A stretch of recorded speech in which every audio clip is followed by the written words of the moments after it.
नमस्कार, आप देख रहे हैं द फॉलो अप। मैं आपके साथ अभिषेक पीयूष। आपको बता दें कि देश के रतन टाटा अब नहीं रहे। 86 साल की उम्र में मुंबई के ब्रीच कैंडी अस्पताल में उन्होंने अंतिम सांसें ली। आज उनके निधन से पूरा देश स्तब्ध है और झारखंड के मुख्यमंत्री हेमंत सोरेन ने भी इसे राजकीय शोक घोषित किया है।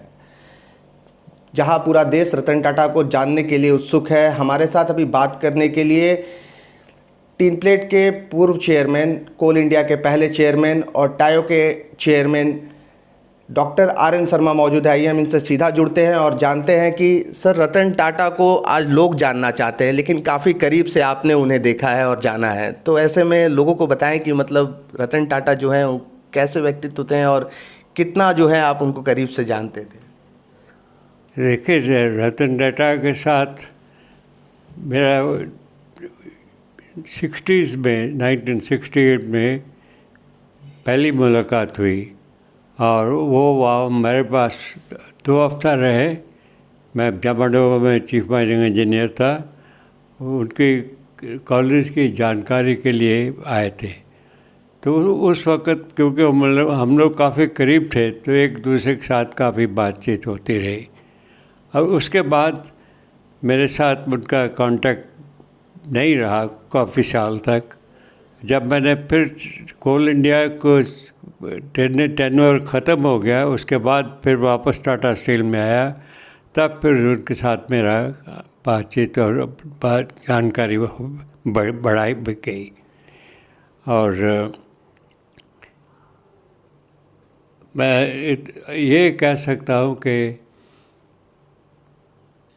उनमें ह्यूमिलिटी बहुत थी। वो कभी किसी को छोटा नहीं समझते थे, बराबर के बात करते थे। और इतना भी हो गया कि मैंने वो एक दफ़े उनसे बात पूछा कि आपको किस तरह एड्रेस करें, कि आपको मिस्टर टाटा करके या मिस्टर रतन टाटा। बोला नहीं, रतन करके ही बुलाओ। तो उस वक़्त से कुछ ऐसा हुआ कि हम लोग बात भी करते हो, रतन बोले। और जब वो चेयरमैन हो गए तब भी हमने वो ऐसे ही बुलाया, तो कोई उनको हिचक नहीं थी। तो उनके साथ किराए थे, लेकिन वो उनके दिमाग में ये था कि टाटा कंपनी का विस्तार किया जाए। उस वक्त टाटा हाउस जब उनको चेयरमैन बने तो 5 बिलियन 6 बिलियन की कंपनी थी। उनका लक्ष्य था कि 100 बिलियन चाहिए, और उन्होंने किया भी। और उनसे कई दफ़े बहुत सी बात हुई। छोटी बात बता देता हूँ। एक दिन शाम के वक़्त बॉम्बे हाउस में मैं नीचे खड़ा था गाड़ी के लिए, तो ये रतन टाटा साहब भी नीचे आए। तो पूछा आप कहाँ जा रहे हैं? मैंने कहा होटल जा रहा हूँ वापस। कहता ठीक है, मुझे पहले पर छोड़ दीजिए। तो पहले उसी गाड़ी में बैठ के कोलाबा गए। अब वो chairman of the Tata structure, वो हायर्ड कार में मेरे साथ बैठ के जाए। जैसे एंड ही कोई हेजिटेशन नहीं थे कि मैं इस पर कैसे बैठूँगा। तो that is the way he did. और दूसरा ये कि काजेज़ के लिए सिंपैथेटिक थे। जो कुछ किसी काम में हो, किसी को भलाई करने की हो चाहिए, वो भी होती है। और लेकिन उनका मकसद था कि जितनी टाटा कंपनी, हम लोग heads of the company meeting होती थी, तो यही बोलते थे या तो आप नंबर 1 और नंबर 2 रहो, नहीं तो बिज़नेस को बंद कर दो, अगर आप नहीं बना सकते हो। इसे जस्ट नीचे तरफ कंपनी बना के रखना, उसका कुछ फ़ायदा नहीं है। उनको यही था। इसीलिए जब उन्होंने समय आया तो कोरस खरीदा, JLR लिया, और साथ में ये केमिकल यूनिट्स लिए, वो UK में भी अफ्रीका में भी, तो विस्तार करने के लिए लिए। एक तरफ तो वो है, और दूसरा उनको डिस्रप्शन का था, जो कुछ उनके दिमाग में था कि मैं ऐसी गाड़ी बनाऊं जो सब कोई ले सकता है, तो जो 1 लाख के नीचे की हो। तो उस वक़्त लगता था ये हो नहीं सकता है। तो वो मेहनत करके ये सब जैसा भी उन्होंने फॉलोअप किया, नैनो बनी। कुछ भी हो चली कि नहीं, लेकिन नैनो ने डिस्रप्शन का ये बात तय कर दिया कि छोटी कार कम कीमत में बन सकती है। ये कभी किसी ने सोचा नहीं था ये होगा। क्रेडिबिलिटी, जो मुँह से बात किया वही बात सच्ची रहेगी। हमारे पास एक क्रोमाइट माइन थी, यह है टाटा की। जितना इंडिया का क्रोम है उनका 80% टाटा लीज पे था। उसको लीज रिन्यू होना था, सब फॉर्मेलिटीज़ पूरी हो गई, तब मंत्री जी जो भी होंगे उन्होंने जो रोक दिया और उसके बाद दिया नहीं। तो पता करने से लगा कि कुछ जब तक उनको कुछ नहीं मिलेगा तो होगा नहीं। तो टाटा साहब ने बोला, देखो हम तो इस सब काम करते नहीं हैं, आपको अगर जो लीगली होता है आप you try to get it, नहीं तो आप जहाँ दुनिया में आपको अच्छा लगता है वहाँ जा क्रोम लीजिए। तो लेकिन उन्होंने, और उस पर टाटा स्टील को फ्यूचर के लिए काफ़ी नुकसान होता है, बिल्कुल चला जाता है, लेकिन उनको उसको परवाह नहीं थी। उनको तो ये नहीं होना, क्रेडिबिलिटी है, जो कहा वही करना है। हाँ, अब कुछ सालों से उनका ध्यान आया इस पे कैंसर प्रोटेक्शन के लिए। तो बहुत से कैंसर हॉस्पिटल बन गए। तो झारखंड में भी उनके कैंसर प्रोग्राम बनाया कि 3 लेवल के कैंसर हॉस्पिटल्स होंगे, L1, L2, L3। L1 होगा जो पूरा ट्रीटमेंट, डायग्नोसिस ट्रीटमेंट कर सकते हैं। L2 होगा जो ट्रीटमेंट फॉलो करेंगे, अच्छा हॉस्पिटल है। L3 होगा जो खाली दवाई वगैरह मिल सकती है।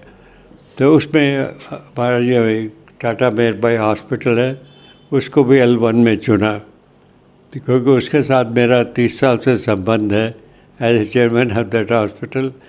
तो हमने उनसे रिक्वेस्ट किया था कि इसको आप एक दफ़े इनाग्रेट कर दीजिए। तो किसी कारण वो उस वक़्त 3 मार्च को नहीं आ सके, लेकिन उन्होंने कुछ दिन के बाद फिर टाइम दिया, आए और वो इनाग्रेट किया और चले गए।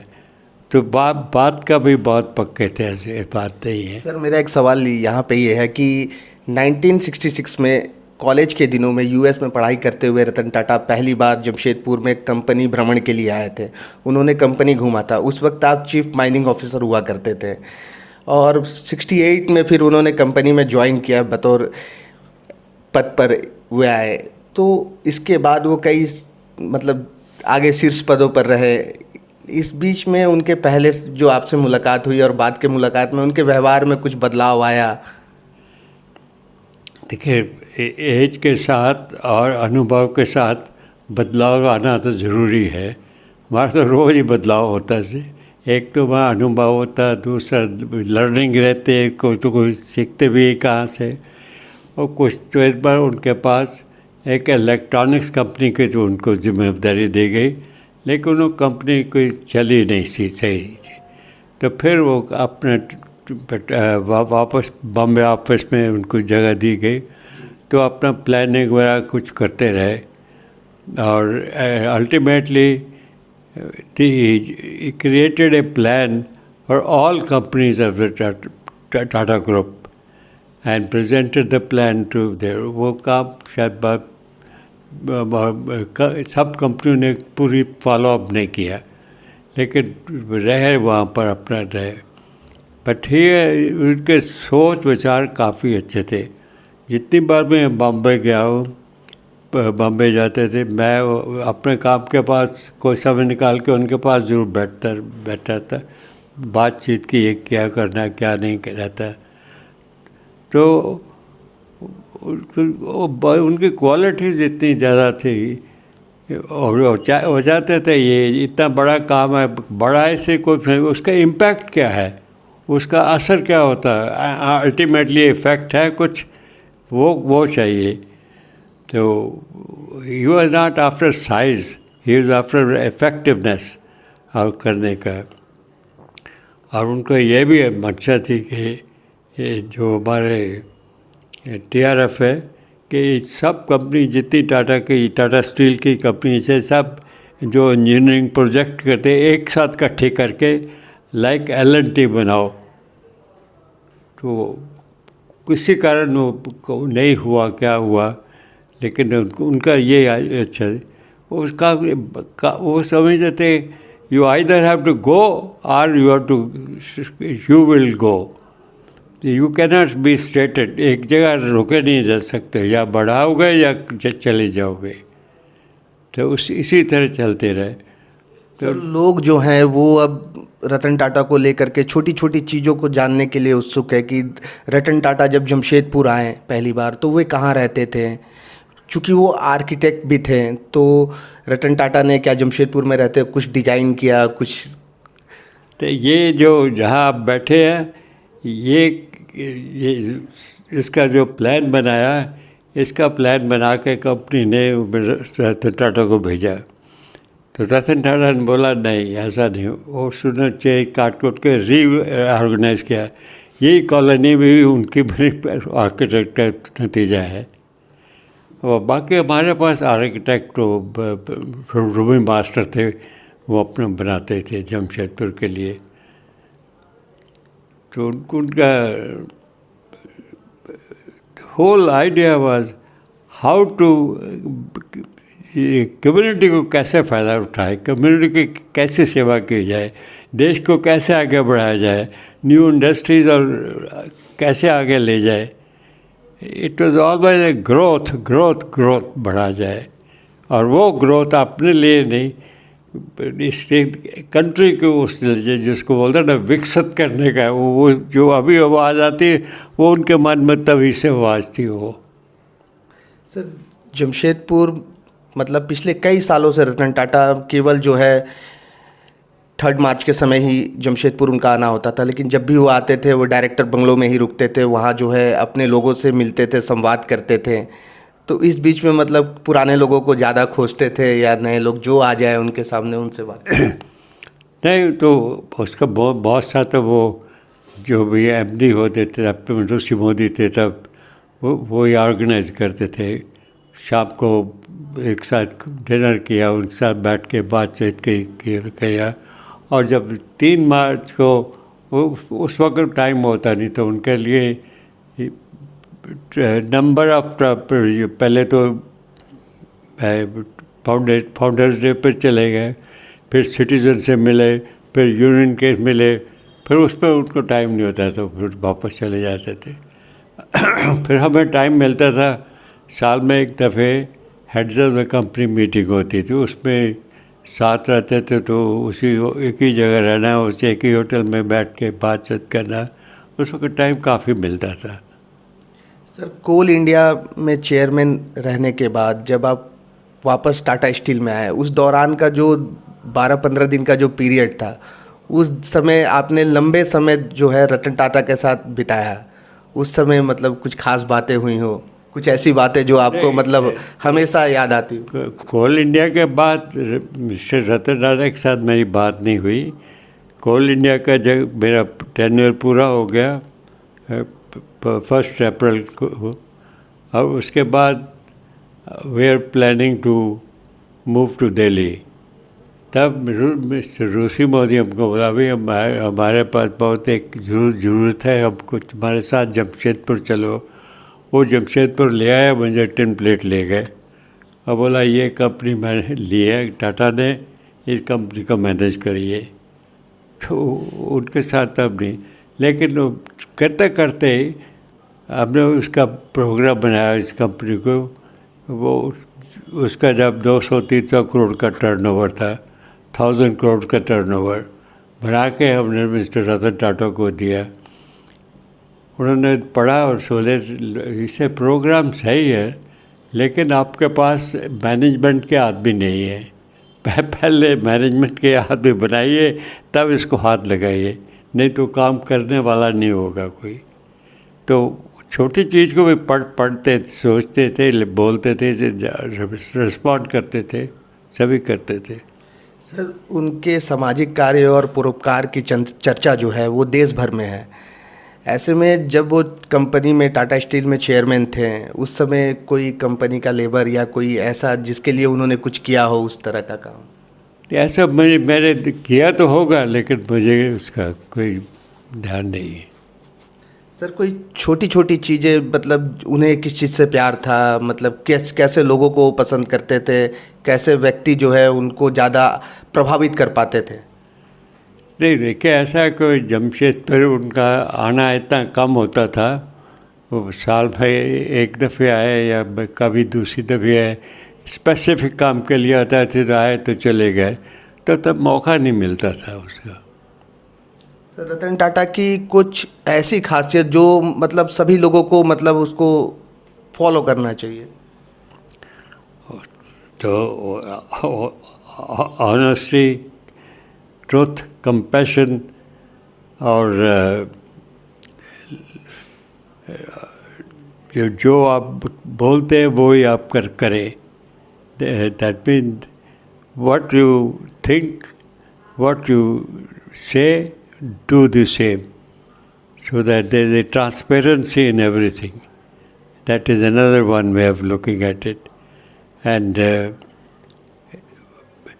be humble, and you don't look at the position you occupy, look at the responsibility you have. It is not a position of authority or anything. You have been given something, इसको responsibility पूरा करने के लिए। और उनकी सोच ही थी बहुत पॉजिटिव सोच, उसका कभी ये नहीं थी, नेगेटिव नहीं होती थी। कोई फेलियर हुआ तो बोलो ठीक है, फेलियर हुआ तो इससे लेसन लो, क्या लिया, अब इसको क्या किस तरह से वापस इस प्रोग्राम को रीवर्क करो। तो सब चीज़ इसी तरह करते थे, but thinking was very positive. दूसरों को मिलना, दूसरों से ज़्यादा पॉजिटिव है। वो हमारे साथ रहे कि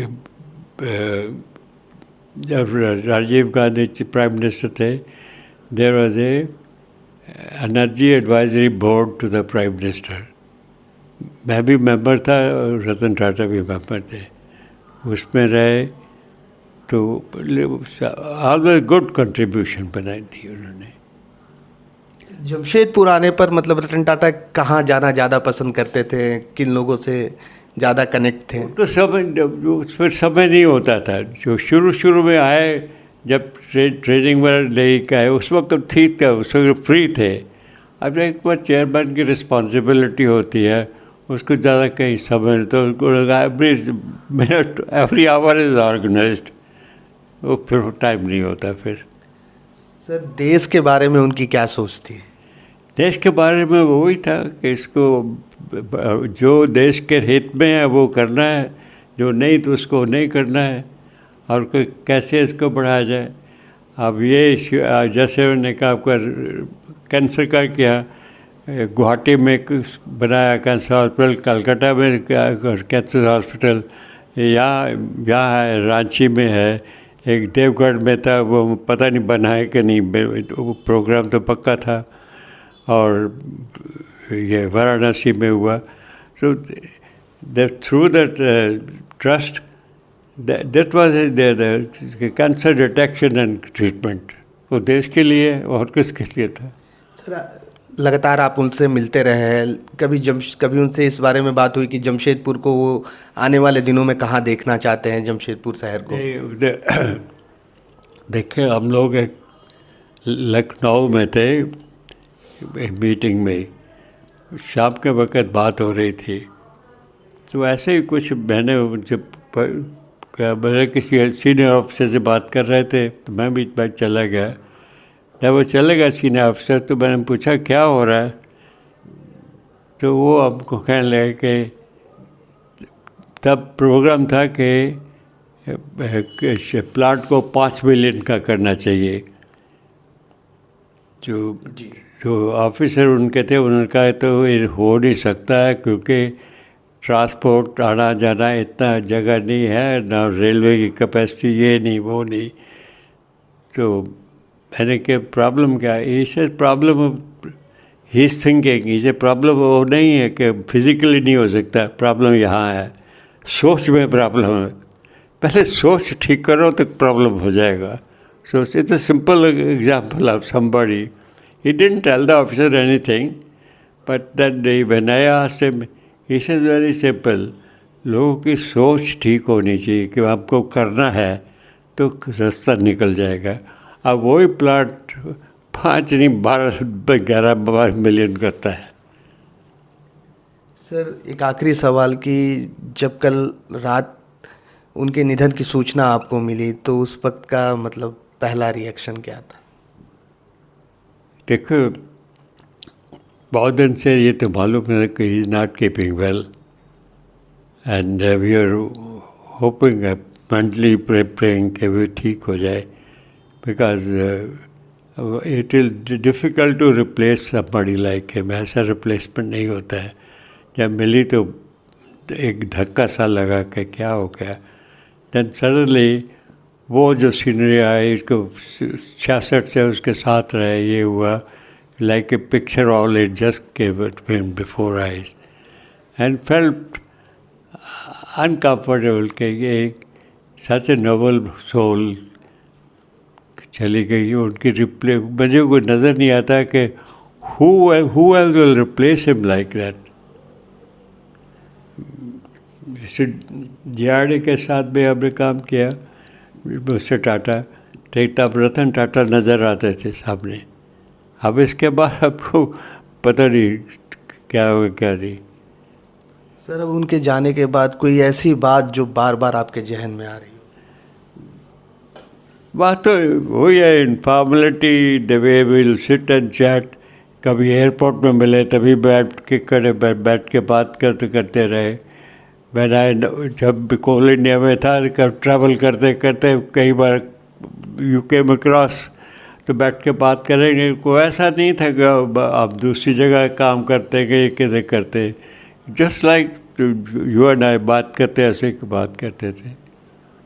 देखिए अभी हमने डॉक्टर RN शर्मा से बात की, जिन्होंने लंबे समय तक जो है रतन टाटा के साथ काम किया।